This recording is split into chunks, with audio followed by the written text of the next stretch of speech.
To join Google Classroom, this is what you are going to do. So on your main screen, you are going to click on Google Chrome. Once you click on Google Chrome, you will see that your drive will appear on your screen, your Google Drive.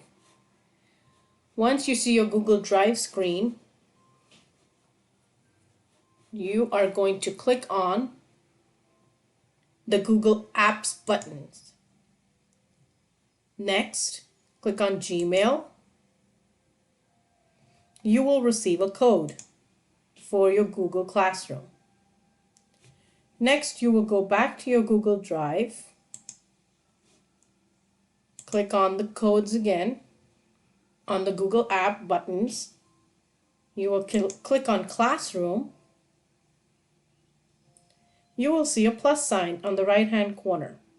Click on the plus sign. Click Join Class.